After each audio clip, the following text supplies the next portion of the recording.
Hei pemuda-pemudi Indonesia, berapa jumlahmu? Jawablah, kami hanya satu. Assalamualaikum warahmatullahi wabarakatuh. Salam, Om Swastiastu, Namo Buddhaya, salam kebajikan. Salam Pancasila, merdeka! Perkenalkan, saya Richard Franciscus Elvin Hulu, saat ini mahasiswa di Universitas Negeri Padang, jurusan Geografi. Puji dan syukur marilah kita sampaikan kepada Tuhan Yang Maha Kuasa atas nikmat dan anugerah alam Indonesia yang merdeka. Kita juga bersyukur bisa lahir sebagai putra-putri Indonesia, bangsa yang besar, berbudaya, dan memiliki Pancasila. Saudara-saudari sebangsa dan setanah air, saya terpanggil atas seruan Bung Karno. Beri aku 1.000 orang. Dengan mereka, aku akan menggerakkan Gunung Semeru. Dan beri aku 10 pemuda yang membara cintanya pada tanah air, dan aku akan mengguncang dunia. Saudara-saudara sekalian, pada hari ini 1 Juni 2020, kini genaplah 75 tahun Pancasila yang diserukan dan digali oleh Bung Karno sebagai satu dasar negara Indonesia yang telah diimplementasikan, yang dulunya dengan semangat juang, semangat berapi, berkobar-kobar, dengan digali di dalam satu bumi Indonesia. Saudara-saudara sekalian, bagaimanakah implementasi refleksi 75 tahun Pancasila yang telah digelorakan oleh Bung Karno? Aku bertanya, bagaimana sekarang yang terjadi di dalam era Indonesia saat ini? Bagaimana kita melihat mulai pudarnya dan terkikisnya nilai-nilai daripada Pancasila? Kalau Bung Karno melihat negara yang telah diperjuangkan sampai tetes darah penghabisan, nilai-nilai dari sila Pancasila, sila pertama yang menandakan bahwa Indonesia ketuhanan yang Maha Esa. Apa sekarang permasalahan yang terjadi? Saudara-saudaraku, kita melihat perpecahan yang terjadi.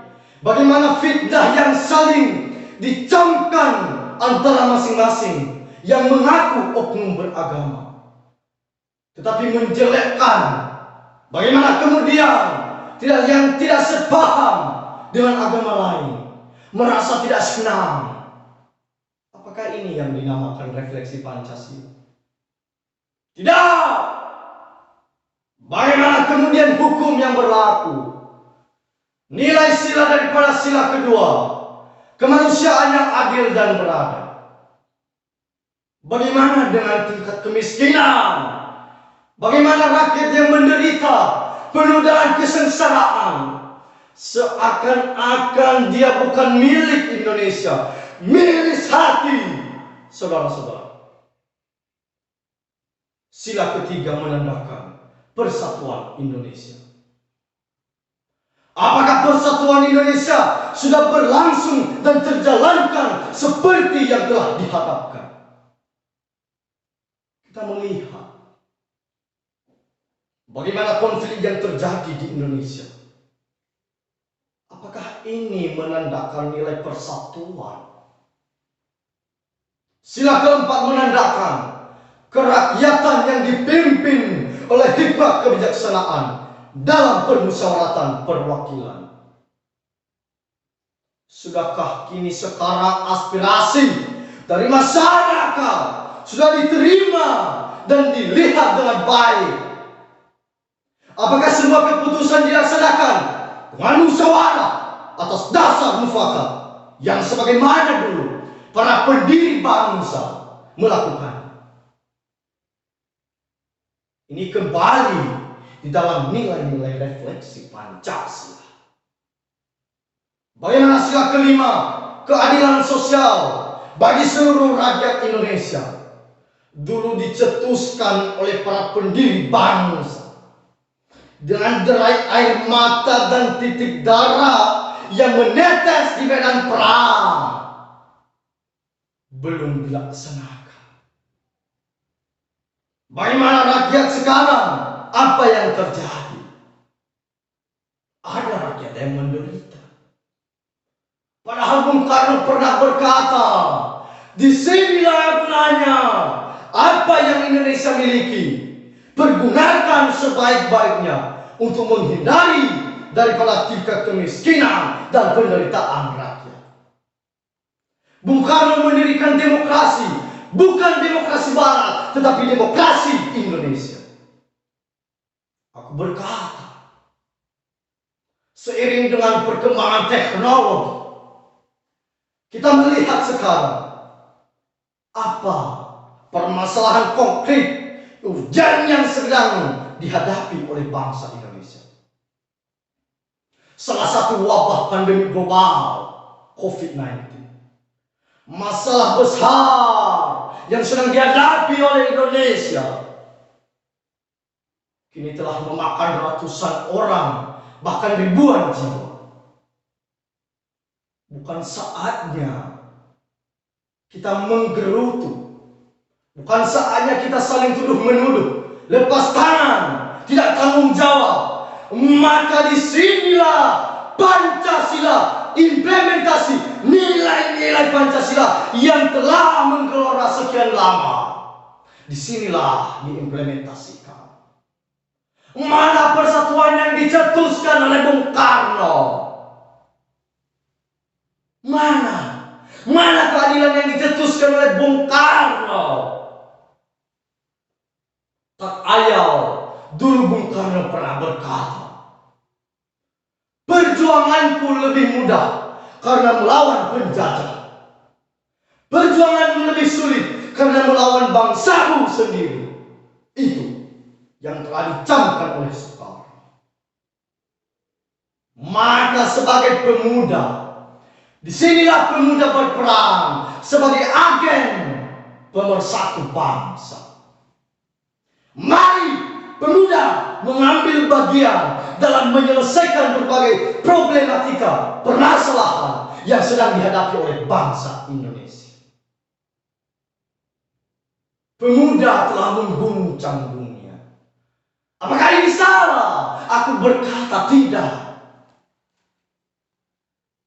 Nilai-nilai implementasi Pancasila dilaksanakan oleh pemuda. Bagaimana dulunya pengorbanan, darah keringat ketika diucapkan Sumpah Pemuda.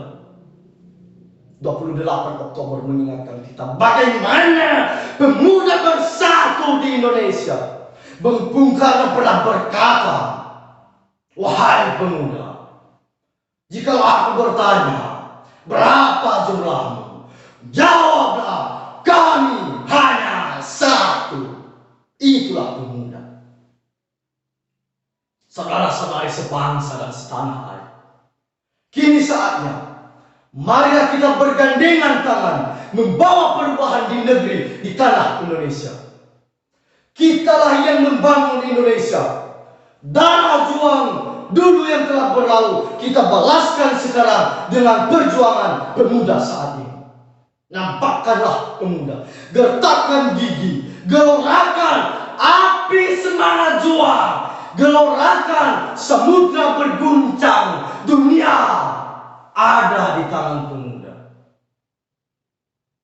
Maka kinilah saatnya semangat persatuan, implementasi nilai-nilai Pancasila kita terapkan.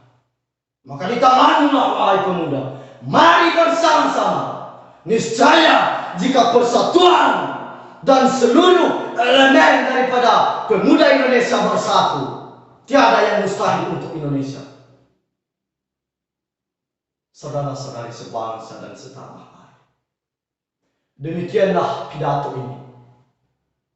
Kiranya jika ada tutur kata yang tidak berkenan, mohon dimaafkan. Majulah bangsaku, jayalah negaraku, Indonesia tetap di dadaku. Merdeka! Salam Pancasila!